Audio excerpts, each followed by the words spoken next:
Hey there, it's Mike Goldstein here with yet another episode of the Crushing It with Kitchen Remodeling podcast. And today we're going to take a little bit of a different spin than we usually do. So, a lot of times when you guys tune in, we have a great person to interview who's going to talk to you a little bit about things that you can do in your kitchen, bath remodeling, your cabinetry business, something that will help you improve your sales, improve your efficiencies, and or somebody who has been successful in the industry. And we kind of want to find out what it is that they did and how you can implement that. Well, today we actually don't have an interview. Instead, I thought what I would do is I actually would walk you through what are the things that you want to look at when you're analyzing your own website, your Google profile, and really all the other online properties to figure out how do you get seen by people who go to Google. What is it that we look at Kitchen Remodeling SEO when we're going to do an SEO audit? So I'm actually going to walk you through an audit of a potential lead that I think I might have. And I'm going to basically pick a company that I don't work with. And mind you, in an industry that I actually don't normally work in, because I don't want to actually call out anybody, in the kitchen remodeling space, but just kind of looking at someone that I think that we could use as a good sample. So we're going to do all of that. I'm going to walk you through the tools that you need. I'm going to walk you through the strategies. I'm going to walk you through the research that you have to do and even how you figure out what those next actionable steps are. And I'm going to do all that right after this. Are you looking for some fresh ideas to jumpstart your kitchen remodeling business? Welcome to the Crushing It with Kitchen Remodeling podcast. Your host, Michael Goldstein, founder of Kitchen Remodeling SEO, the digital marketing agency working exclusively with kitchen remodeling contractors, and also the author of the Ultimate Internet Marketing Guide for kitchen remodeling contractors, will provide insights on proven tips and strategies from top experts in this space so that you can take advantage of industry best practices. Your host, Michael Goldstein. Join Mike as he shares his knowledge each week with an insightful interview or educational segment about how to turn your online marketing efforts into more kitchen remodeling leads and sales opportunities than ever before. All right, and we're back. So today, like I said, what we're going to do is we are going to walk through a full audit, an SEO audit. And what we're going to do here is I'm actually going to share the screen here with you guys so we can kind of walk you through. And what we did is I'm going to show you, we started by looking at this website here. So I basically just picked a real estate agency in the Sarasota, Florida area. So obviously somebody maybe that you might want to work with, but not someone who actually we work with typically in terms of agencies. They're not a kitchen or bathroom remodeling company. So I figured this is a good safe place. All right. So the other thing that we do here when we starting to look at an SEO audit is we want to look at all the different profiles, the different things. So we have our website here, and we'll look and see what's going on here. We'll look at some of the stuff that they've got going on. We would typically look at the Facebook page, and then we might also look at their Google business profile. So to do that, you just go over to Google, type in preferred shore real estate. These are the guys that we're going to work with here. And okay, so I see that they've got a Google profile here, and we kind of figure out what's going on. So first thing that we want to do in this is we want to get an idea of what kind of company it is, where people are finding them. So we start really in the most important place, which is for a local company, the maps. On the map section, that's really critical that we know. So when I type in something in Google like Sarasota real estate agency. All right, and skip past the local service ads, and we get what's called the local 3-pack, right? So these are the top 3 guys here for Sarasota real estate agency, and obviously the company that we're looking at is not one of those.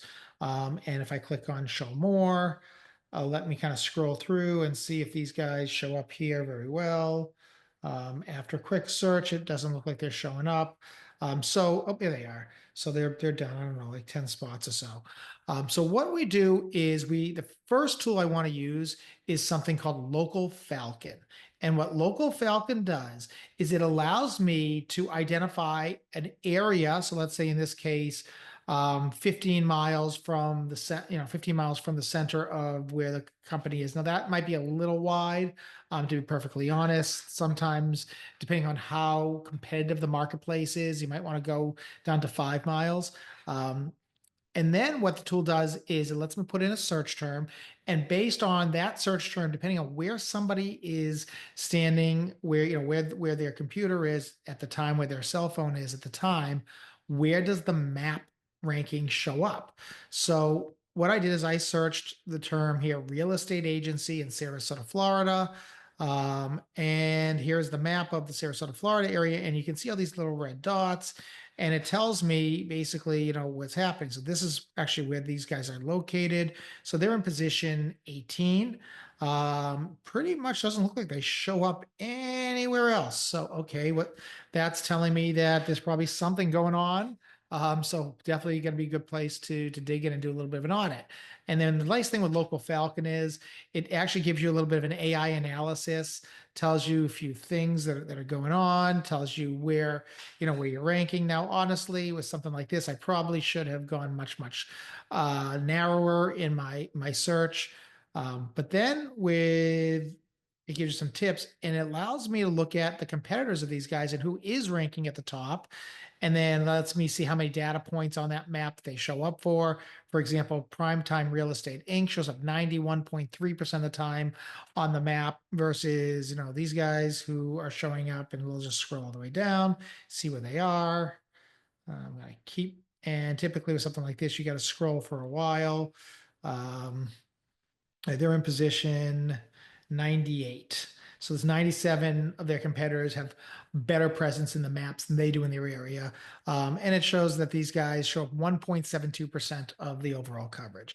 This also lets me see, for the people who they're competing with, how many reviews their competitors have, what the average review star is. Now, interesting, when I look at someone like this, I see, well, 60 reviews, 4.4 stars.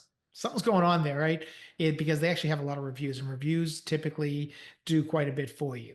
So the next thing that we do here is we want to look at some other tools. We're going to want to look at Screaming Frog to do a technical SEO analysis. We're going to look at Search Atlas and SEMrush, two tools that will look at a lot of other things in terms of like our links, in terms of our keywords, in terms of our technical SEO and all of that. And I'm going to get into that in just a bit. And then we're going to want to look at Google PageSpeed Insights, which will tell us how fast the page loads, if they have any mobile issues, if they have any desktop issues in terms of site speed and all of that. So then once I have all of that, what I like to do is we just like to kind of put together an audit, right? So what we're looking at in terms of an SEO audit is a couple of things. We're looking at coding issues that might prevent Google from finding the site, finding pages on the site, things that might prevent Google from wanting to display it. We look at things called on-page SEO. Now, on-page SEO is like content on your site, the internal links inside your website, and things to that extent. And we look at content. Content being obviously the blogs that you have, the actual title tags, the meta descriptions, things like that you have on your site. And we also will take a look at off-page factors too, like your link building, how toxic the links are that point to you, or are they all safe links, things to that extent. Because all of that comes into play in terms of determining whether or not you've got a good site. So let's start with kind of the foundation, the basics, the technical SEO. And for those of you, in the remodeling space, I'm going to try and break this down and turn it into something that makes more sense to you. So for you guys, what I would say is think of it as you're pouring the foundation, and then you're laying the foundation, and you're putting the subfloors down and all of that. Before you are able to build up the home, you got to have a solid foundation. That's what technical is. It's just a deep dive into the issues that negatively affect or positively affect how your web content ranks in Google. All right. So in terms of that, the first thing we look at is what's called the robots.txt file. So the robots.txt file, basically, if you go to any website and you put in your domain, abc.com/robots.txt, you're going to get what looks like a notepad file. And what this file does is it basically tells you exactly what you want Google to do on your site. Do you want it to look at certain pages? Do you want to ignore certain pages? Do you want it to allow every bot to come to the site? Do you want to block certain bots so that they can't see your content? So there's a lot of people, they ignore these robot text files, and the problem is that they can actually really do a lot more harm than you realize by literally stopping a lot of pages on your site from being indexed. So when I look at this particular site, if you're on YouTube and you're actually watching us here, you can see on the screen we have a little snippet from that robot file, and you see this word that says disallow :/ and a directory. So all these directories, we're telling Google, hey, I won't want you to look at these at all. Another thing, you'll see something that says user agent allow and then user agent disallow. So there might be certain bots that you're disallowing. And if you could say disallow all bots but for one, that could prevent you from being seen by ChatGPT, Perplexity, Bing, whatever it might be. Now, a lot of people, a lot of SEOs out there are a little paranoid. Oh, I don't want the AI tools to come look at my site. I don't want them to reverse engineer all the great work I've done, so you block them. That's not the best idea. First of all, in today's age of AI, honestly, there are probably ways around that, quite frankly. There's a lot of tools that you can just tell, like Screaming Frog is a tool I'm going to show you in a minute. And you can just tell ignore the robot file, right? But Google's not going to ignore it. So that's kind of concerning. So in this case, there were two blocks for user agents which conflicted. One of the lines basically said disallow only specific folders, and then the other one says disallow everything, which probably tells me that somebody was using some sort of a plug-in tool on, I don't know what kind of, if this is a WordPress site or if it's a HubSpot or a custom site or whatnot. I can't get that far into it at this level, but my guess is there's something on this site that created some code that doesn't work. So that's something that we want to look at, and we certainly want to avoid that. The next thing that we look at is something called the XML sitemap. So a sitemap essentially is a file that you can put on your website, and you tell Google that to look at to determine when you have new pages, when you update your pages on the website, basically the priority you want Google to apply to certain pages, and priority meaning how often you want Google to come back and recrawl, means reread the content on those pages. So this is a really important feature. Also, when you're creating new blog content or new pages on your site, you ideally want the XML sitemap to automatically be updated with that new content, because that tells Google, hey, there's a new page here for you to go look at. Because if Google doesn't know the page exists, well, it can't index it, it can't find it in the database, and then no one's going to find your new content, number one. Number two, the more content you create around a specific topical area, the more Google deems you authoritative as it relates to that subject matter. So you really want to have that dialed in. Now, when we take a look at the XML sitemap here, one of the biggest problems is this sitemap I found can't be found. Now, I happen to know to put in the word sitemap.xml and see if something pops up. Nothing popped up here. But then I also thought about, oh, well, what if I do sitemap-index.xml, which is the URL slug that a particular plugin called Rank Math creates. A lot of websites use Rank Math. My guess is this one does, which kind of leads me to think this is a WordPress site, by the way. So for that, I was able to find this. And what I found was that this sitemap actually is just a master sitemap that links off to smaller, more, targeted sitemaps, which is a good thing, by the way. The problem, though, I found on this sitemap is that the URLs, a lot of them are marked no index, yet a lot of them are in the sitemap that have a no index meta tag applied to it. So we're sending conflicting signals to Google. We're telling Google in one instance, hey, ignore this page with the meta no index tag, but we're also telling Google with the sitemap, hey, go crawl this page because we want you to see it. So Google doesn't really know what to do at that point. This sitemap doesn't have any priority. So everything basically looks like it's the same importance. So Google doesn't know what pages you really want it to come back and crawl. frequently.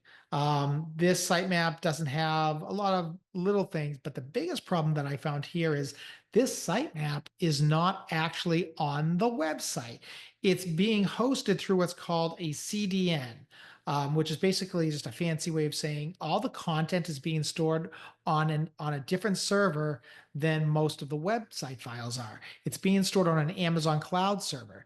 Now, the problem with that is that it's a little more difficult for it to find the sitemap when it doesn't know. Ideally, your robot text file, back to the one we looked at just before this, should tell you exactly where to look for on the server to find that sitemap. In that case, it actually didn't give the proper address. So that's a little problem that you might find. And this is actually a very frequent problem because a lot of hosting companies utilize CDNs. It's a great way to speed up your website load time if you use one of these. But just make sure if you're going to do it that you tell Google where to go find the sitemap. All right, so the next thing that we look at are what's called 404 errors. Or basically, when a page or any kind of asset, whether it's a PDF, whether it's an image, a video, whatever, on your website is no longer published, but there are links to it, or Google knew about it from before, or somebody linked to it from years ago, and it's not there anymore, you get this error that says page not found. Now, this is terrible for user experience, obviously. If somebody is trying to they're trying to go to a page and there was a link on your site and they can't get to it, that's no good. Google will hold that against you. And too many of these will actually hurt your site health score and can actually drop kind of the priority that Google applies to you. Even worse, and this is an SEO audit we're not talking about Google ads, but just a quick offshoot is the cost that you pay for clicks on Google ads is directly proportionate to your site health score. So the healthier your site, honestly, the less you'll end up paying for clicks. And the reason for that is simply because Google only wants to serve the most relevant data. So in this particular case, there were 321 pages on this website alone that were showing 400 errors. So we know that we need to look at that. We need to find out why do we have all these, how many of those are actually indexed in Google, how many of those are not indexed. If they are indexed, we may want to go into Search Console and manually request that those be removed. If they're supposed to be there, we might want to look at our server and figure out, is there something wrong? Why is the page not showing up? Maybe it's something that we just need to republish the page or whatnot. But this is, again, very, very important piece. Now, the next thing it's kind of similar to that are redirects. So what a redirect is when you go to a website and instead of landing on the page that you meant to go to, there's some programming that then redirects you to another page. Now, this takes a little bit of time to load. Google doesn't love that. And there are two kinds of these. There are 301 and there are 302s. A 301 redirect is a permanent redirect and a 302 is a temporary redirect. So ideally, those 302s are really, really hurtful if they're there for a long period of time. Also, sometimes what will happen is you will redirect from one page to another page to another page to another page. That's called a redirect chain. And the easy solution to that is just go in and fix your link so that you don't link to a page that's redirecting, just link to the final destination. It's going to save a lot of crawl time. It's going to save site load time. And these, again, are things that can really hurt your website or your web score, I should say. Okay. The next thing we'll look at is something called canonical URLs. So when you go to a website, you look at a page, you want to know, is this the first place this page is was this syndicated from some other area? If it was syndicated, did you give proper attribution to where Google should look for the original content? So in this situation, we've got 7 pages that are improperly canonicalized. So we need to fix that. One of the real problems of this is if a URL has a canonical tag that is not the same as the actual page that you loaded, Google will often not index that page. and they'll just remove it from the database, or they will index whatever page was canonicalized rather than the one that you're on. So in many cases, that's actually a good thing because you did actually syndicate the content, you copied it, and you don't want to be, filtered out for duplicate content. Or it might have come from another area on maybe a subdirectory or a subdomain, and that's actually where you want Google to find the content. Because you do want to silo all your content together so that it's all in the same directory for the same topic. But if you didn't mean to do that, what can happen is you can actually lose impressions and even topical authority because Google just chooses not to index the page where it should be. All right. So the next thing that we look at is something called href lang tags. Now, this only applies to people who usually are enterprise level, or for websites, for example, in Canada. If I'm in Montreal, there's actually a law that says any content I put in English anywhere that I expect anybody in the province of Quebec to see, I must create that same content in French.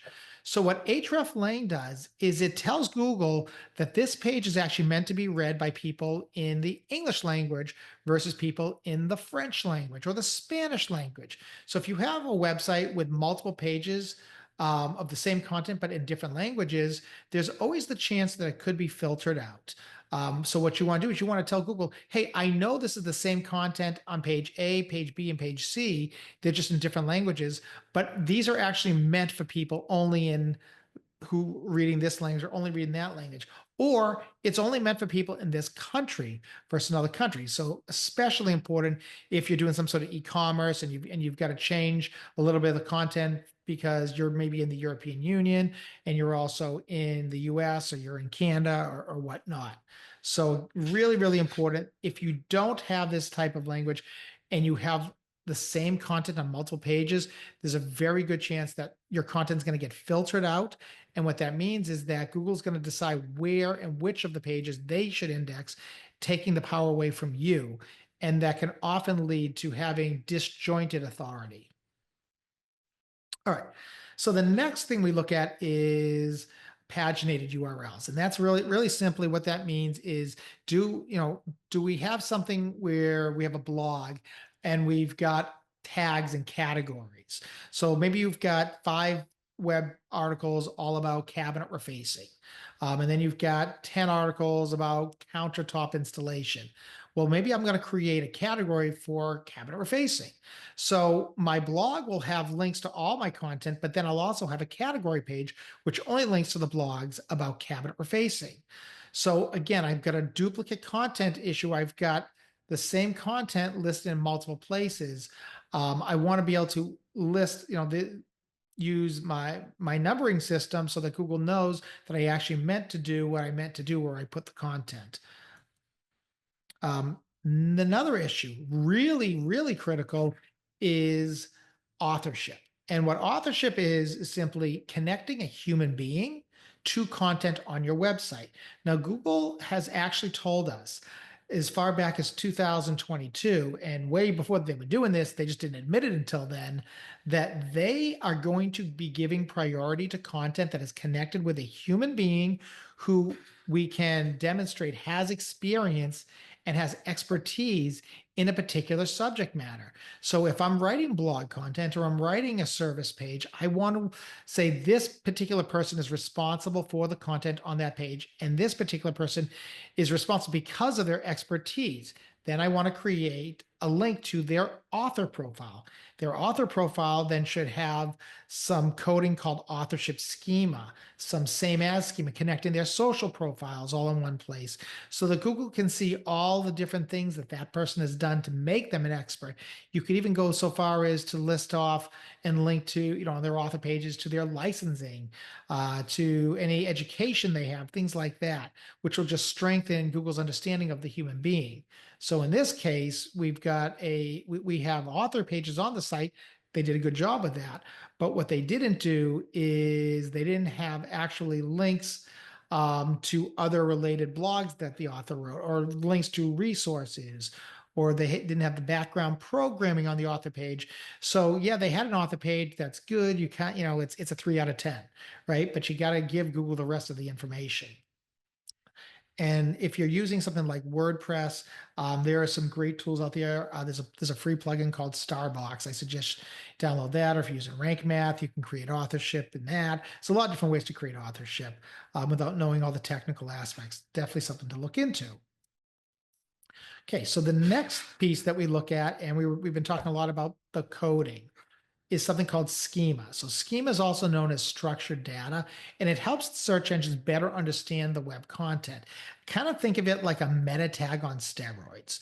So what it does is it really dives deep into categorizing the type of content. Now, there's a lot of different types of schema. There's local schema, there's organizational schema, there's authorship schema, there's schema for different niches, and this contact schema. So you want to make sure that you have that schema on the appropriate pages. And a big problem people have is who use like plugins, that every page now has article schema, when article schema was meant only for blog content. So you need to pull that off. The author pages should have person schema in it. A lot of them don't have that. So that's why it's really important to understand that. And then you go onto Google and just put schema tester or schema validation, put the URL in, and then just run that. And that'll basically tell you, do you have schema on your page? And are there any errors with the code? Is it easy to understand? Does it match up with the standards set by schema.org, which is what Google will follow? So that's all very important when you're doing these audits.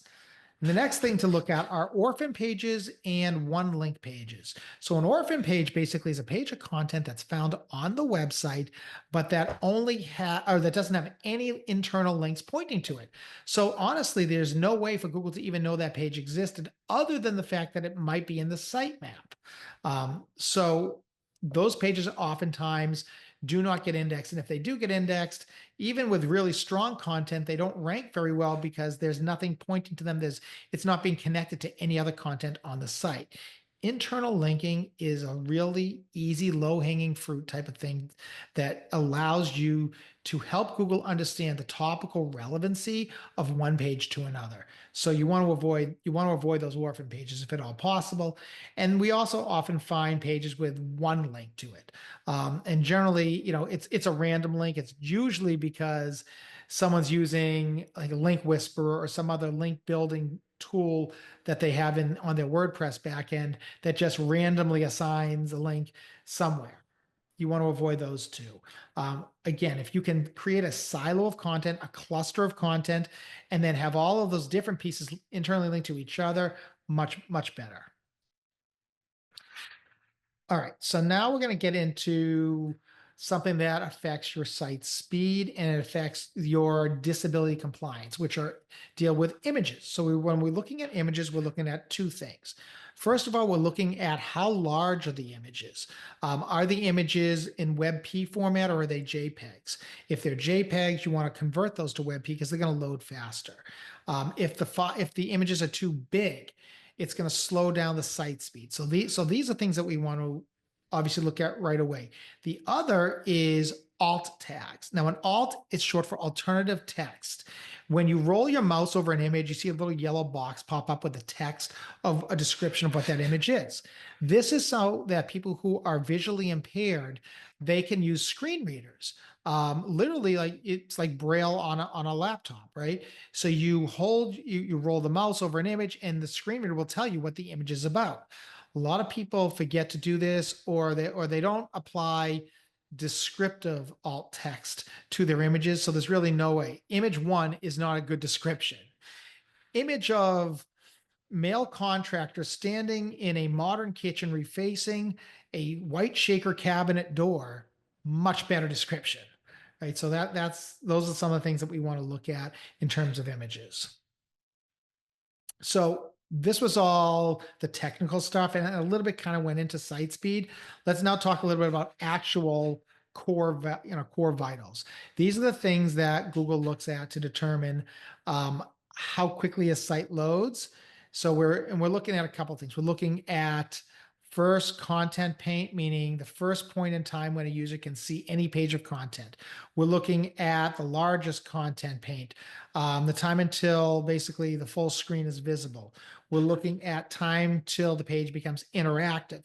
And all this stuff, we're talking about fractions of a second, hopefully. If we are talking about real seconds, your site really is very slow, and that's bad. So what I recommend you do is go to Google, go to Google Page Insights or just Google Page Speed Test. And there's a Google tool and it'll run it and it'll tell you basically what to do. And then it'll give you kind of a readout again for those who are watching this on YouTube. Check it out there. If, by the way, if you're listening online, just go to kitchenremodelingseo.com, click on the podcast link. And if you go into the podcast, you'll be able to watch the video there. This particular website, we're showing a speed of 61 out of 100. We're talking 3.5 seconds for the first content paint. We're talking 5.5 seconds for the total load the first time. Now, this is important. A lot of times when someone looks at their website, says, my site loads really fast. No, you've been to your site already, so you've cached, you've saved everything on your website. So the next time you go to the site, it is going to load faster because it already remembers all of it. But Google's thinking about the person who's coming for the very first time. So how long does that take? That's where these scores come into play. And that's where you need to update. And there's a lot of little things you can do. To be perfectly honest, if you're on WordPress, I recommend you spend the $50 or $60 for a plugin called WP Rocket. And you can use that, and that'll do a lot. If you're on a good server, people who are on GoDaddy, for example, that's a slower server. Whereas someone who's on SiteGround or Bionic WP, much faster service, just even the server itself can make a difference in the site speed. So there's a lot of different things that we look at, different things that we know we can do to fix your site speed. So making sure that we have good caching plugins. Are we using a CDN like we talked about back for the XML sitemap? Have we compressed all of our files that can be compressed? Did we upload massive images and are shrinking them down simply by saying only show an image to be X dimension, but it's still a 5 megabyte file? Have we optimized all of our JavaScript, all of our cascading style sheets, all these little things? It's a lot of technical babble. You may or may not understand what I'm talking about. But again, there are lots of great tools that you can use to fix this. And obviously working with a good digital marketing agency, a good SEO, typically they'll be able to fix this stuff for you.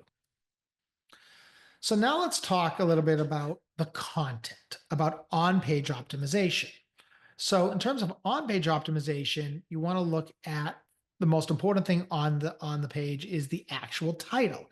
The title tag, it should be descriptive, it should be keyword rich, it should also be catchy enough because this is what's going to show up in Google for the title of the page. And this is the one thing that's going to really help your click-through rate. Remember that Google cuts off search engine the cutoff for search engines by Google is around 60 to 70 characters, depending on the type of browser that you're on. On mobile, it cuts off around 50 characters. Now, there's been a lot of stuff recently out there about, hey, you can have 100 characters in a title. It's just not going to display in Google, but Google's still going to know it. I think best practice is still to stay under that threshold. So for example, with the website that we're looking at here, we found 117 URLs had the exact same title. Well, that's not good because how does Google know which page is about what if all the titles are the same? We also found 103 web pages on it that had titles that were either too long or too short. So you'd want to rewrite those. Next thing to look at is the meta description. This is the second, probably most important thing that influences whether someone clicks on a link they see on Google or not. Now, important to note, meta descriptions do not have a direct impact on ranking, but they do have an indirect impact as engagement is a major ranking factor. And the more someone clicks on the links on Google to your website, the more you're going to see an increase in ranking.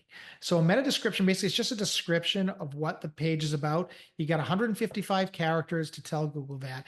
Anything over that, it's going to get truncated, and you can write a paragraph and a half if you want, but it's not going to show up, so you just wasted your time.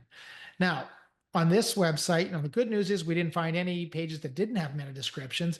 The bad news, we found almost 200 pages that had meta descriptions that were either too long or too short. Too short, you're missing an opportunity to help yourself get those clicks. Too long, people aren't going to read what you wrote. They're not going to be able to. It's not going to be displayed. So in that case, you want that's a lot of work to rewrite these. Sometimes when you're looking at hundreds of pages, by the way, there are AI tools that will help you, like Search Atlas. You could use ChatGPT coupled with Screaming Frog and a lot of other things like that to do this in bulk. But the reality is, because this is so important, this is something that I don't like to automate a lot. I'd like to, if this is an important page, you really want to take the time to write a good meta description. Okay, let's talk about meta keywords. Now, this is something that years ago you used to see a lot of people putting in the meta tags the keywords what the page is about. Not super important. Honestly, it doesn't really have a big impact anymore, but there have been some studies recently that have come out, particularly those run by LinkGraph and Search Atlas, that both have shown that adding meta keywords does have a minor impact when compared to sites that don't have them. Take it with a grain of salt. Most industry experts will tell you that you're wasting your time with these.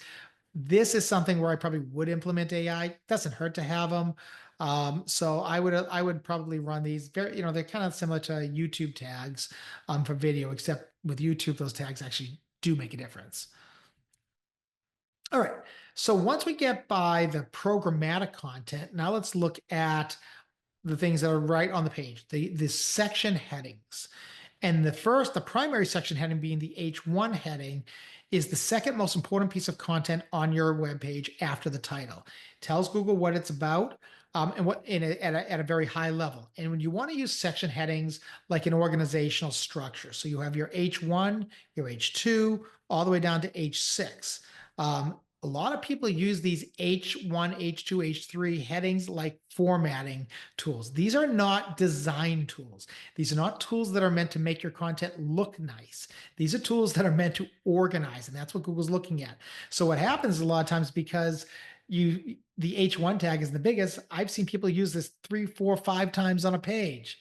This is bad, because Google needs to know H1, there should be one and only one H1 tag on your page. What is the most important thing about this page? That's what you're telling it. A lot of other times people put really ridiculous things on it, like, I don't know, hello, welcome to my site, rather than premier kitchen remodeling contractor in Alamo, California, right? You can see the difference. My second one being a lot more relevant to a search than the primary. So in this site, for example, we found 117 web pages that had similar or identical H1 tags. We found 15 pages where the H1 tags were either too long or too short. We actually found 7 pages on the site that had multiple H1 tags. Again, probably because someone was doing this for design formatting. Same thing for H2 tags, by the way, except you can have more than one H2. Figure, with an H1, and then you might have 2 or 3 H2s, and then for every H2, you might have 3 or 4 H3 subsection headings. The amount, of H2s that are appropriate for a page really is dependent on the amount of content on the page. There is no hard and fast rule for that. But in this case, we found 236 pages with the H2 tags that had either less than 20 characters or more than 70. Treat them very much like you treat a title tag. So you want to give a lot more description, but not too much description, that it looks like it's a whole paragraph. So this now brings us to probably the easiest and the most powerful thing that you can do on your website, which is internally link content to each other. Internal links, they're going to show the importance of pages for Google. They're also going to help pages rank better. And I'll tell you, we did a test a couple of years ago with a website that we picked one particular web page, and we determined what that page was about. We created 100 different links on the web. Now, this was on an enterprise level site, by the way, so there were thousands of pages. Don't go and put a link on every page, but figure it was like 7 to 8% of the pages on the site. We linked back to that one page. We did nothing else. That one strategy of using those internal links we went from having one ranking keyword to having 237 ranking keywords for that page just by internal links. Really important to tell Google what your content is about and to kind of internally link the like pages. Now, don't put a link on pages that have nothing to do with each other. That will actually hurt you. In this situation, we actually found 154 pages that only had one internal link coming to it. So again, very much like an orphan page we talked about before. We found over 100 pages that just didn't have enough internal links. We found a bunch of pages. We found about 10 pages where the links actually led to redirects. Do not link to a page that's going to redirect. Link to the final destination. So these are something that's really critical to look at is how can I help Google better understand my content by internally linking? How can I make it easier for a user to find the related content on my site that I want them to use? And also you use it as a way to guide them through the journey. If they come into an informational blog, maybe now I want to link to the service page, which talks about my particular service, which then may internally link to a requested consultation page. Create the organization, make it easy to follow. All right. So another thing that we look at in terms of content is social sharing mechanisms. If I put content there, I want it to get found in other places. So make sure that we can be shared easily on Facebook, on Twitter, on YouTube, on Reddit, wherever it is that you are, you want to make sure that's there. Now let's look at the content itself. So in this case, we looked at the local 3-pack. What was missing from the local 3-pack? The Google profile wasn't optimized with good content. Do we have monthly blogs that we're putting out? Are we creating press releases about our blogs every month? Do we have local area pages that write content that talk about the location of where we provide services and the specific services in one page so that we're sending geo-service signals to Google? Are we implementing proper internal linking and all of that? So these are all things that we think about. And then we start looking at the length of the content. We start looking at whether or not the content is fresh. We start thinking about, do we have enough content around each individual topic, or are we just writing about one topic and then something totally different? A good example of that is, think of like a financial website, financial investing website, and they write about 529 plans for college savings day one, and then the next day they write about 401k loans. Well, they have nothing to do with each other. And if you're going to write about 529s, write a whole lot about it. In the kitchen remodeling space, let's write a bunch of pages about custom cabinetry. Then we can write about cabinet replacement. Then we can write about cabinet refacing.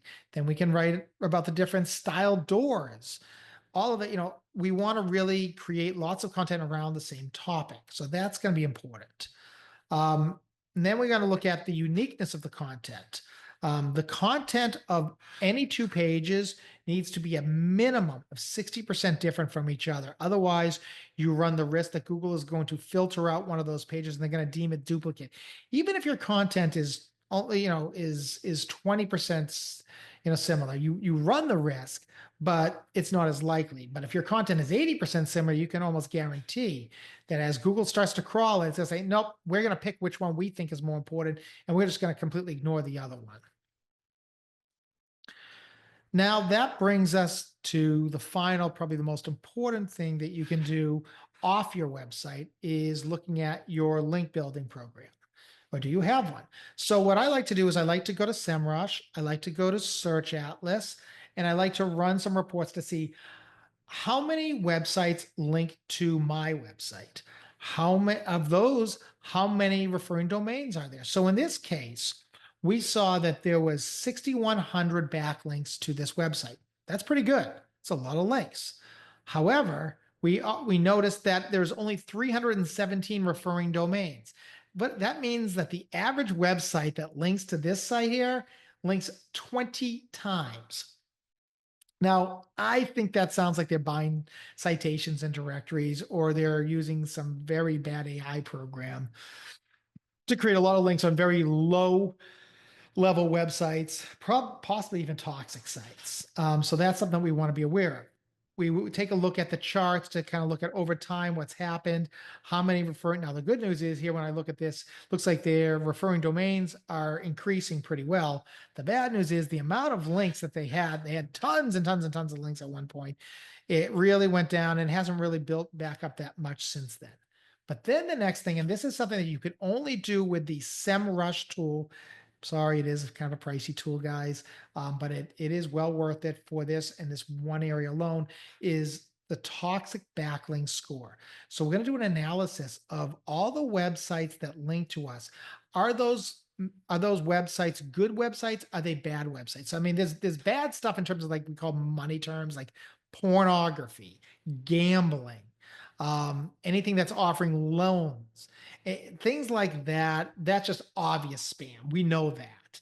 Okay, but then there are things where there could be like link directories, websites that are nothing more than just lists of links to other websites. That's terrible. It could be things like mirror websites, meaning that you've got 15 websites and they're all absolutely identical just on different domains. These are considered toxic. So you want to find out. And in this situation, we found that basically 1 out of every 20 links was a toxic link coming to this website. So what do you do when you find all those toxic links? Well, the first thing I do is I go and I look at each of those links to make sure they're really toxic. Good chance that it might just have a low domain authority. It might be a brand new site that hasn't even been indexed yet. And because it's not indexed, the program deems it, well, it's got a 0 domain authority. It's no index, so it's toxic. No, it's not. Um, you got to use a little common sense here. But presumably that you find, so let's say, in this situation, we found 5 pages that are really toxic. I can then take those 5 URLs, put them into a text file, and then go over to Google Search Console and upload to what we call the disavow list, and telling Google, hey, we know these sites link to us. We want you to disassociate our website with those horribly toxic links. And Google will do it. Now, this is a very, very dangerous thing to do if you don't know what you're doing. Highly recommend you talk to an experienced SEO before you try and do this, because if you just rely on the SEMrush tool, you're going to disallow a lot of very good links that just for one reason or another was flagged by an AI system. So don't just accept everything. And this is not one that you spot check. This is one where every single link you disavow, you better have gone to and made sure there's a reason for it. My one strong recommendation is do run an antivirus program if you're going to click on those links, because some actually really could be truly toxic and really harmful. So protect yourself. So when we're looking at the link building, we start looking at the different things that we can do. Are we running posts on Google Business Profile? Are we implementing press releases with do follow links? Are we buying, or at least trying to write a blog post for other relevant niche websites that will publish us and allow us to link back to our site? Are we implementing any kind of link insertion into existing content? Do we create lead magnets and reach out to other websites that are relevant to us and say, hey, we have this asset we think your audience would find useful. Would you mind linking to it? Are we implementing any kind of CTR optimization techniques? Are we disavowing the links in Search Console? So all these things are off-page factors that if you do can make a big difference. So basically, guys, that is kind of soup to nuts what I do when I'm looking at doing a full SEO audit. Hopefully this didn't run too long and you got some value out of it. This is basically the strategy though that I would implement if I was trying to figure out if my website's not ranking, why might it not be ranking?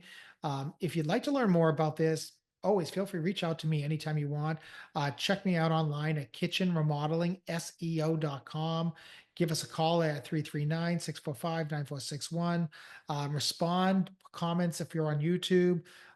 If comment on the podcast, if you listen to it anywhere, just reach out. Happy to talk to you. Happy to kind of strategize with you, and hopefully I can add some value. Hopefully this podcast adds some value to your life. For that, this is Mike Goldstein. This has been the Crushing It with Kitchen Remodeling podcast. Look forward to talking with you next week.